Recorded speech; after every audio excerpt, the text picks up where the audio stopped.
buddy. Come on. You're breaking the jack. Come on, let's go, buddy. Come on. Molly? Adrian! Adrian! Rocky! Adrian! Rocky! Hey, where's your hat? I love you! I love you. I love you! I love you! I love you!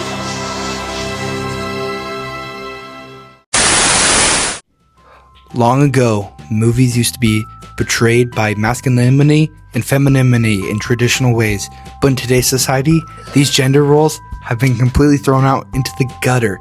I mean, just look at this kid. Alright, who am I here with? Levi. Alright, Levi, what is a woman? A woman is a person with an XY chromosome that gives birth. Or an XX. Wait, whatever it is, yeah. Alright, Levi, and why do you think it's cool to dress like a woman and present like a woman with like earrings? Cause like it's like a fashion trend now, and it's like it's a new cool thing. It's just a new hype. So you're saying it's a fashion trend to be gay? Loki, yeah. Yeah, I agree. Would you say your wife is gonna be the dom in the relationship? Nah. Just nah. So she wouldn't be the dom? Nah. Definitely not, no. Are you sure? Yeah, million% sure. This guy seems really uncertain about his sexuality. Anyway, some people don't even understand what masculinity and femininity is. Let's roll the clip to this chud. Who am I here with? Kidman Kirkinen. Alright, Cademan. What is a woman? A reproductive, I don't know. Wow. You can just see how this generation just doesn't know what it means to be a man or a woman. Look at that chud. Chud is right, Mage. And thankfully this documentary was created to explain what a man and a woman is in general, but also through a biblical perspective. So let's go ahead and see what we have to say. We believe being a woman means that you are chosen with a God-given ability to nurture and be responsible and have beauty in and out and to help procreate.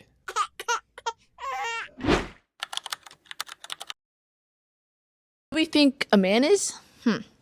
I would say that a man is a provider, somebody who can provide for their family, for their wife, for their kids, and be able to be there for them no matter what circumstance they're going through. I would also say that a man is somebody who can not only support their wife, again, or their family, their kids, but actually guide them through what God wants for them in their life or for what their purpose is, and somebody who is led by the Spirit. That's what I would say. Now we're going to show some clips about masculinity and femininity. Roll the clips, chat! In the name of all that is holy, will you look at Karen Smith's gym clothes? Of course, all the plastics are in the same gym class. Where are the plastics? They're teen royalty. If North Shore was Us Weekly, they would always be on the cover. That one there, that's Karen Smith. She is one of the dumbest girls you will ever meet. Damien sat next to her in English last year. She asked me how to spell orange. That little one, that's Gretchen Wieners. She's totally rich because her dad invented toaster strudel. Gretchen Wieners knows everybody's business. She knows everything about everyone. That's why her hair is so big, it's full of secrets. Hey, what's happening? And evil takes a human form in Regina George. Don't be fooled, because she may seem like your typical selfish, backstabbing, slut-faced hoe bag, but in reality, she is so much more than that. She's the queen bee, the star. Those other two are just her little workers. Regina George. In today's society, ideas about gender are constantly changing, and women are often not portrayed in a positive or meaningful way. Culture says people can define themselves however they want, but the Bible teaches that men and women were created with purpose and value. It shows women as nurturing, loving, wise, and strong in character, while men are called to lead with humility, integrity, and compassion. Understanding what it truly means to be the person God created you to be is important because identity is meant to be rooted in God, not in stereotypes or changing cultural expectations.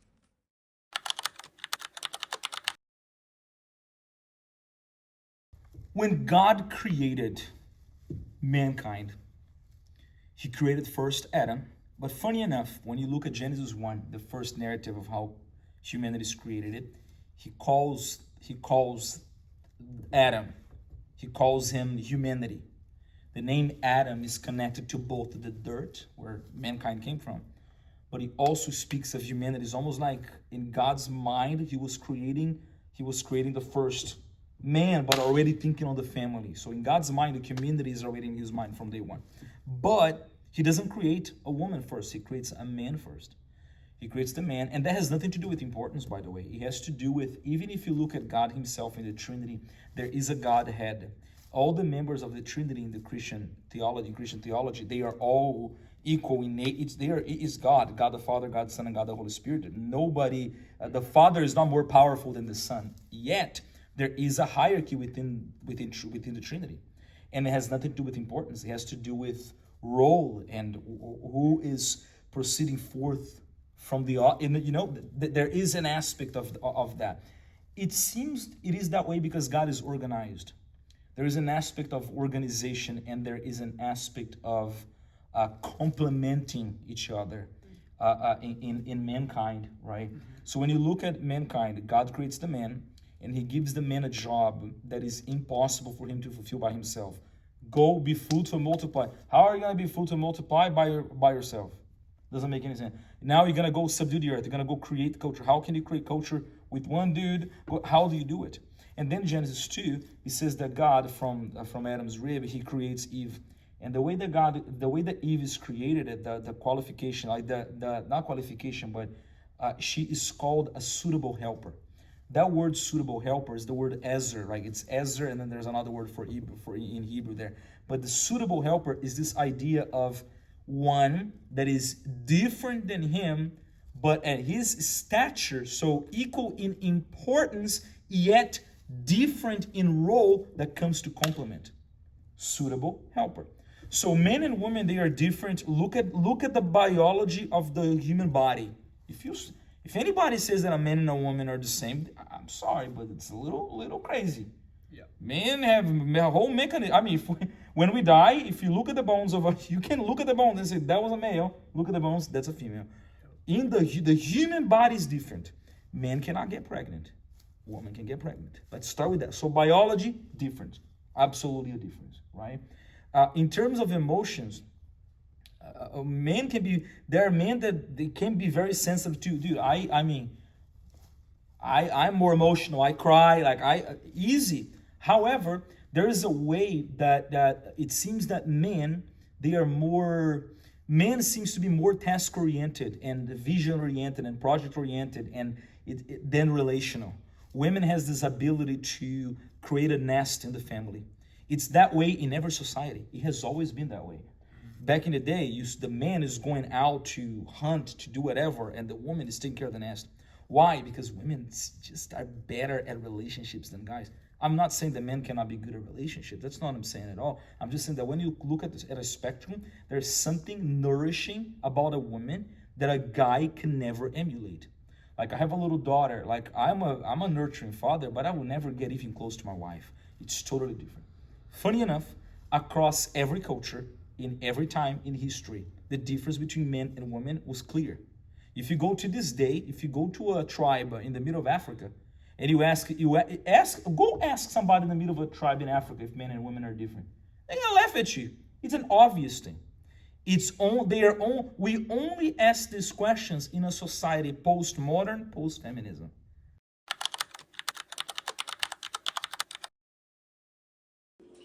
Were there certain expectations placed on you because of your gender? I'll go, yes.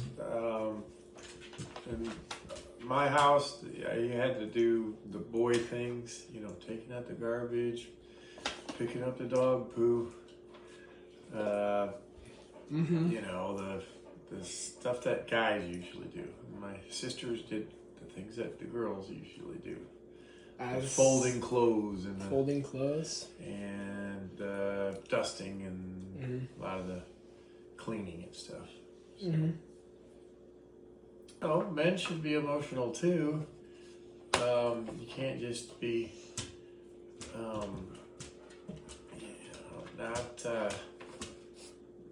not taking in any, emotion.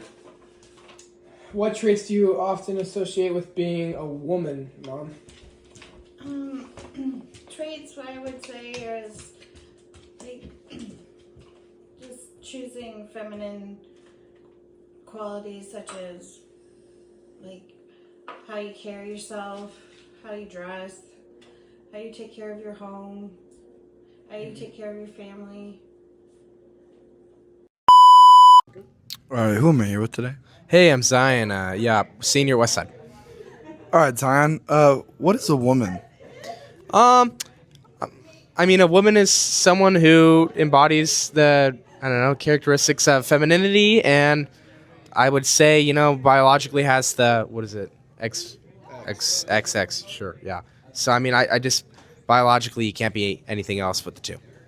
Nice. And what would you say? What would you say it's like to have a Christ-centered relationship? What does that look like?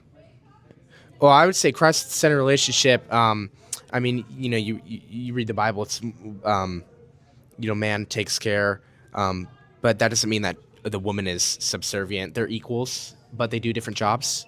And it's about loving and serving Christ and what He has to say in your life.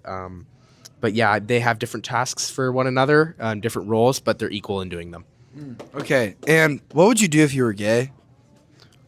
If I was gay, it's kind of hard because I don't think I would follow that. Like I would have the urges, but I wouldn't act on them. Just as I don't act on any urges even when I'm straight. So it's like, what kind of urges are you talking about? Like sexual desire, okay. Not going out of your way to do that stuff.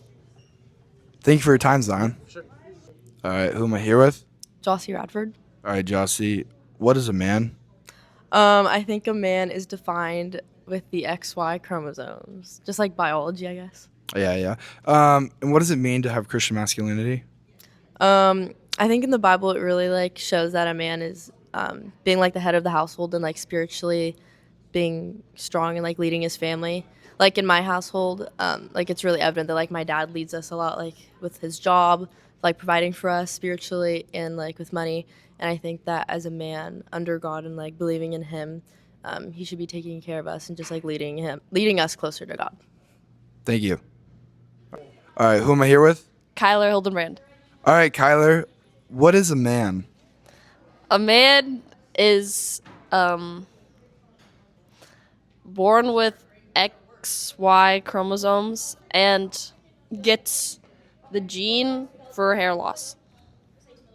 Nice. Fun fact there. All right, what does Christian masculinity look like, Kyler?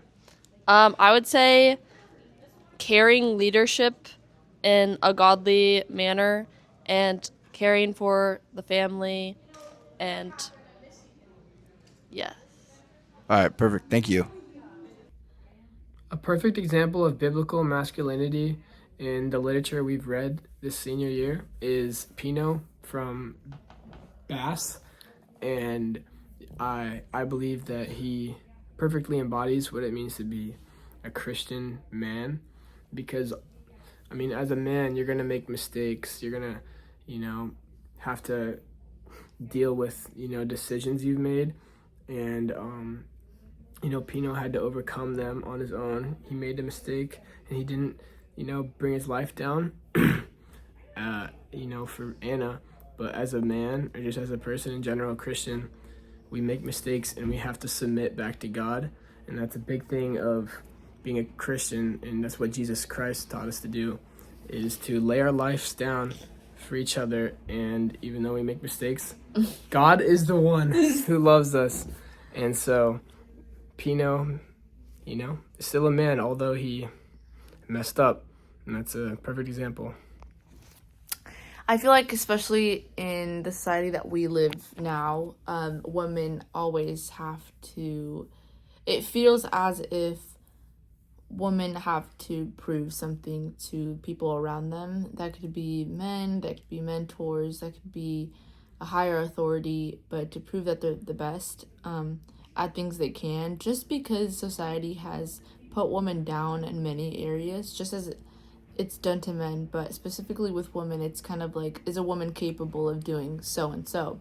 And I feel like that created a movement of proving to them, yes, we can do it, and we don't even need men for it either. Like, we can do everything we're capable of doing by ourselves, which also ties into the idea of individualism and how God did not create us to be individual beings and lead individual lives, but be able to be in a community and be comfortable with just being, you know? And so I feel like, with that being said, women have been and stretched far into toxic femininity, which doesn't help at all. And so we could see that in Mean Girls, at least from what we said, it represents 3 of the stereotypes that women usually force themselves into, either being the highest of the highest, which is Regina George, or Gretchen,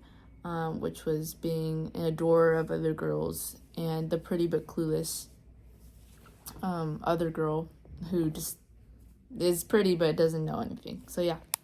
And women and just people in general, don't go out and trying to prove, to be better, or just like, proving that you're better than somebody else. Because like I remember in reading Educated by Tara Westover, her kind of message was to get educated, and she wanted to be educated because she had to prove that she can do things without her parents.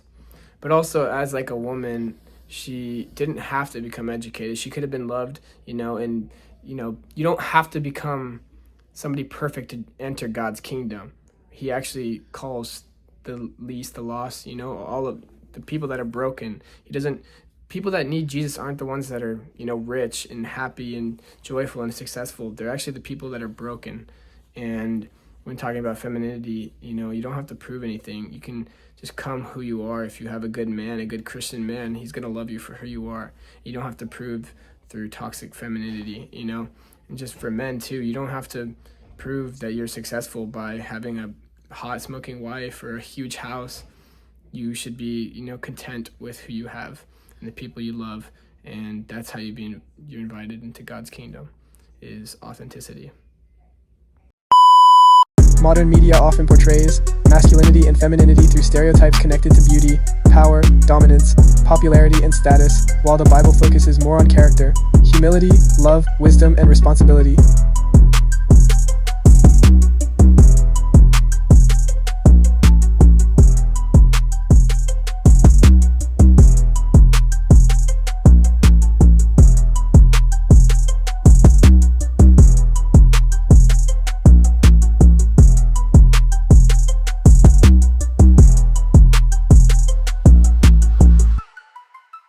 Purchase your tracks today.